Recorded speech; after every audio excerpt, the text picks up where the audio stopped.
Et salut à tous, bienvenue à bord du Lexington. Et oui, nous sommes à bord d'un porte-avions. Et pas le porte-avions de n'importe qui, c'est le porte-avions de Papy. Membre de mon clan, l'un des meilleurs joueurs de porte-avions que je connaisse. Très bon élément qui a un très haut niveau en termes de porte-avions.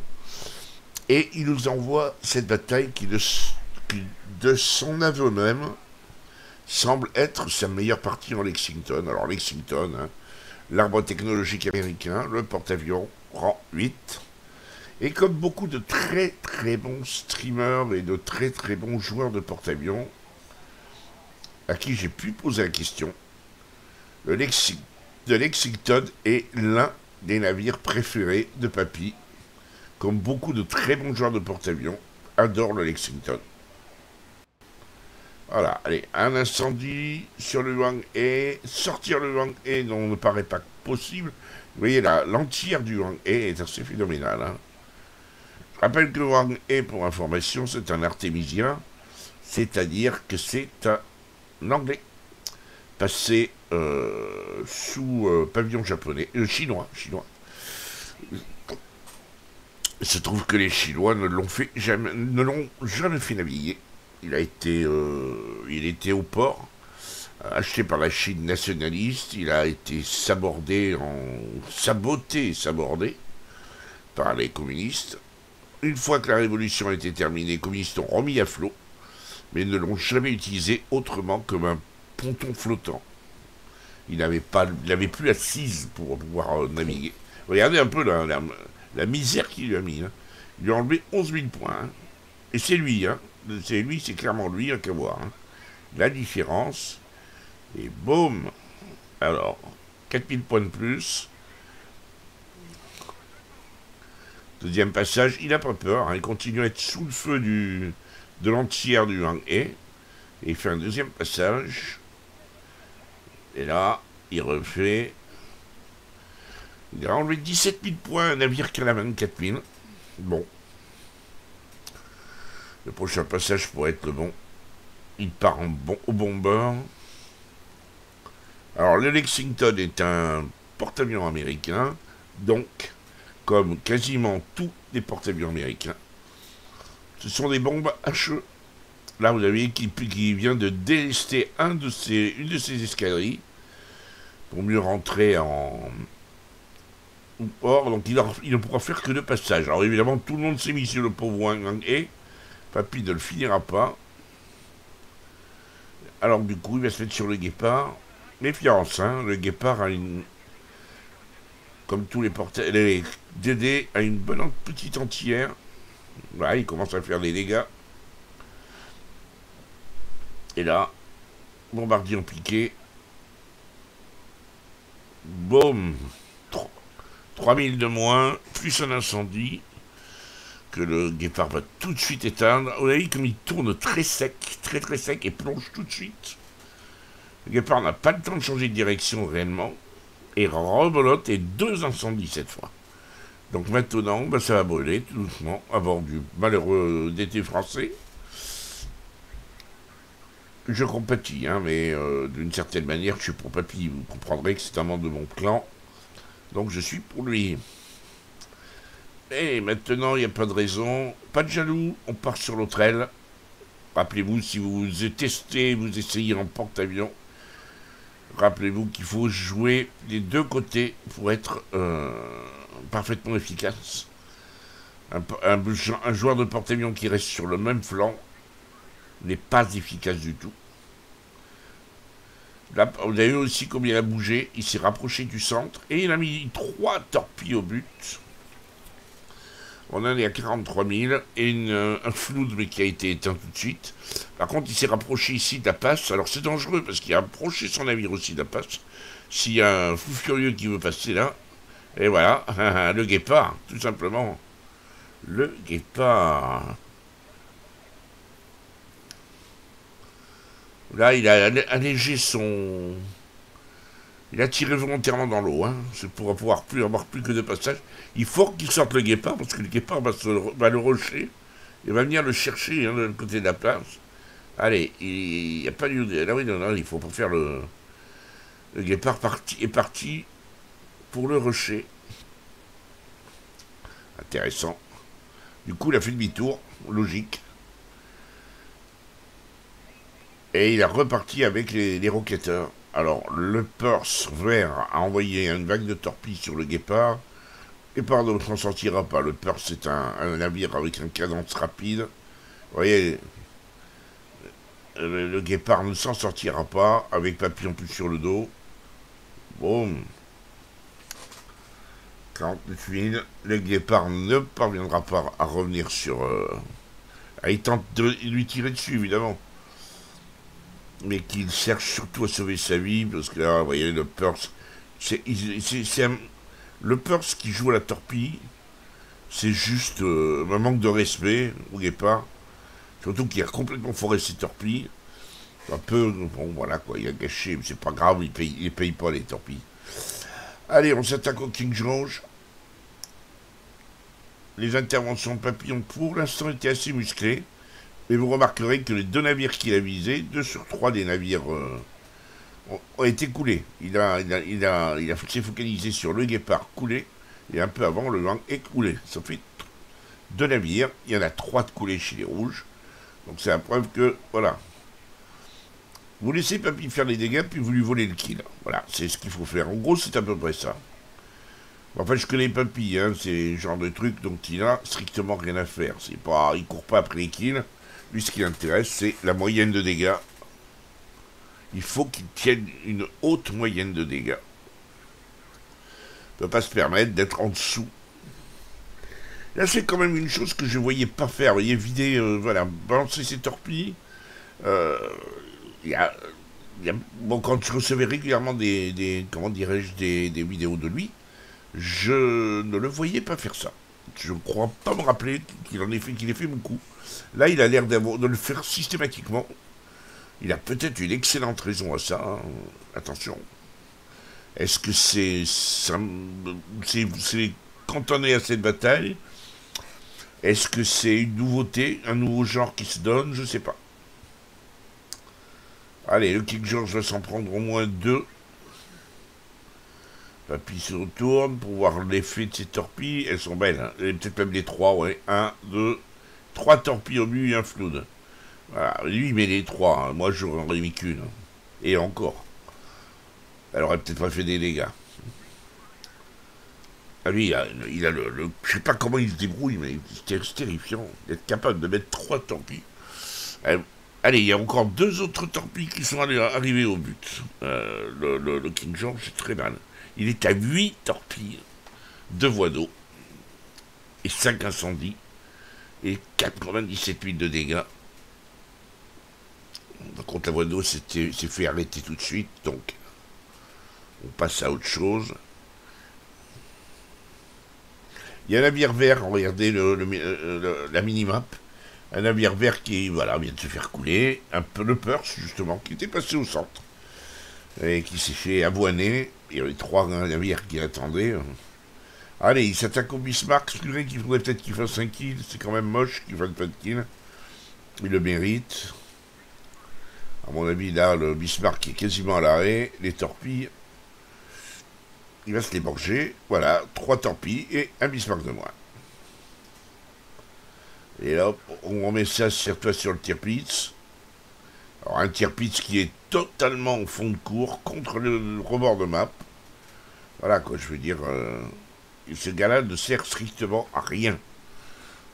C'est pas comme ça qu'on joue le Tirpitz. Même moi qui ne le joue jamais, je le sais. Hein. Papy a changé de crèmerie, vous remarquerez. Hein.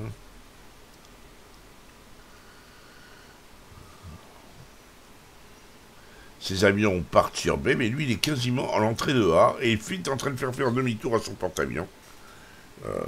Tout simplement parce que, bon, il n'a pas envie de tomber nez à nez. Le score est en train de s'équilibrer. Hein. Donc, si les rouges parviennent à contenir le cuirassé qui est dans A, il y a un cuirassé dans A, il pourrait bien se retrouver nez à nez avec ses navires rouges, il ne veut pas prendre de risques. Néanmoins, il a amené le porte-avions assez proche pour que il rentabilise ses rotations. Il y a déjà quelqu'un qui trouve que la partie est jouée. On peut difficilement lui donner tort. Hein. Là, il s'en va chercher. Oui. On est non, il va pas chercher Tirpitz. Il va le chercher Tirpitz, bien sûr. Tirpitz qui est le face. Maintenant, il faut faire le grand virage pour aller chercher le le flanquer. Mais là, et allez, un incendie de plus. Son entière, il a posé un chasseur pas très loin de Tirpitz. Et son chasseur est en train de manger complètement les escadrons ennemis. Et voilà, là il se rapproche à nouveau de la passe DDD. Est-ce qu'il va oser... Je l'ai vu faire ça une fois, hein, venir dans la passe DDD et se cacher là. Personne pour venir le chercher. Et évidemment, il faisait des rotations ultra rapides. Et il a bien aidé son équipe. Ça lui est arrivé une fois, pour autant. Les rouges aussi, ils ont un porte-avionneur qui a la bougeotte. C'est rare de voir ça.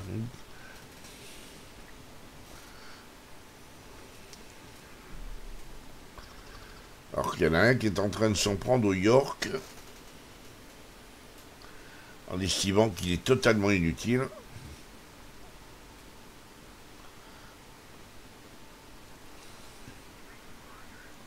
« 116 000 de dégâts.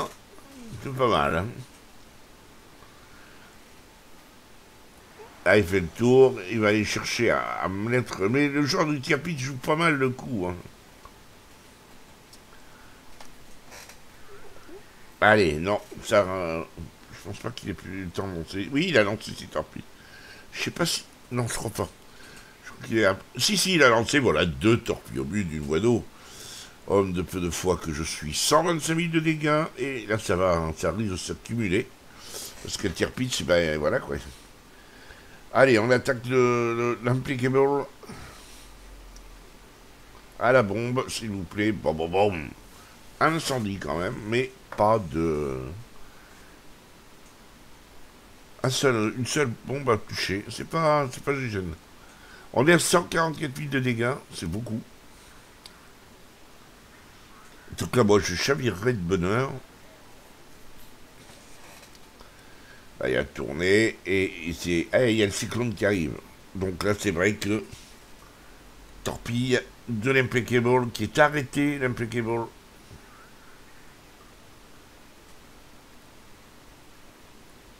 Est-ce que ces torpilles ont porté ou pas? Visiblement, oui, elles vont porter une seule. À porter 3 à porter.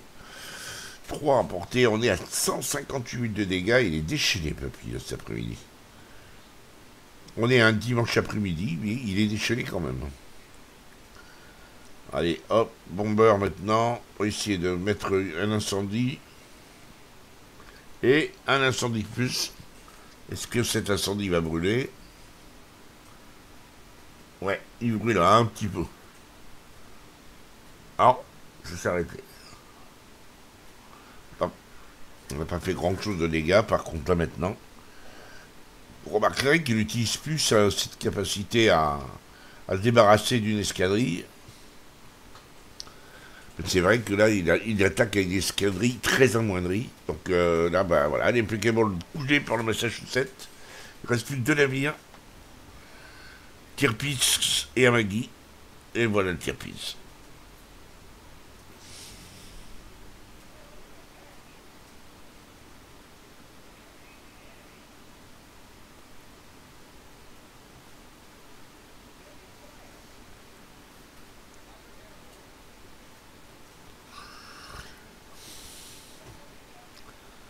Approaching target.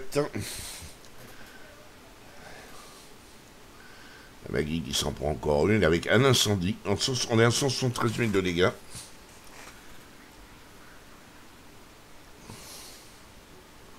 Bataille qui traîne en longueur, même si, a priori, il n'y a plus de suspense. Le Massa, on l'a vu, il est très abîmé. Est-ce que le Tirpitz doit le sortir à la HE? Il me semble bien qu'il a tiré à la HE. Là,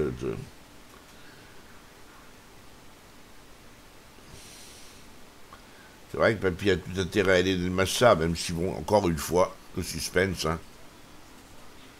Battle ends in 5 minutes. La bataille s'achève dans 5 minutes. Torpille. Ou notre torpille. Notre torpille, a priori. Là, le Tirpitz s'est fait couler.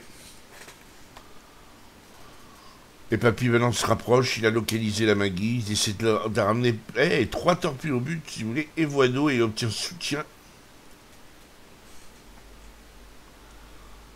Est-ce que, oui, et la voie d'eau, elle tourne. La Maggie a été pris de court.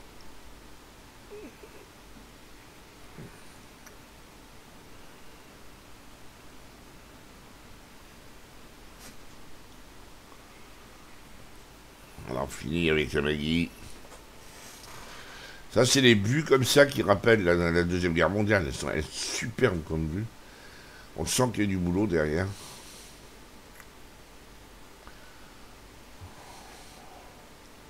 Attention, la Maggie devrait, pour avoir le Lexington, se faire tirer dessus. Il faut vraiment le sortir.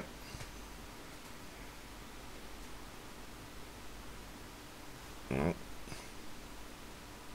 13 591 points d'XP, 782 points d'XP de libre. Il a obtenu soutien. Il a obtenu frappe des vaches aussi. 19 torpilles au but pour 6 voies d'eau. C'est une voie d'eau sur toutes les 3 torpilles quand même. Hein.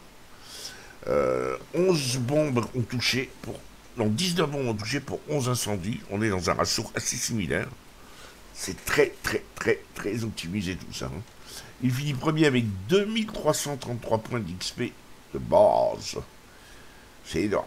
Énorme, vraiment énorme. Pour finir, parce que c'est le dernier écran, bien sûr, il a coulé qu'un seul navire, le Bismarck. Il a fait 53 km en porte-avions. C'est quasiment 54. Il a potentiellement encaissé pour 54 400 de dégâts.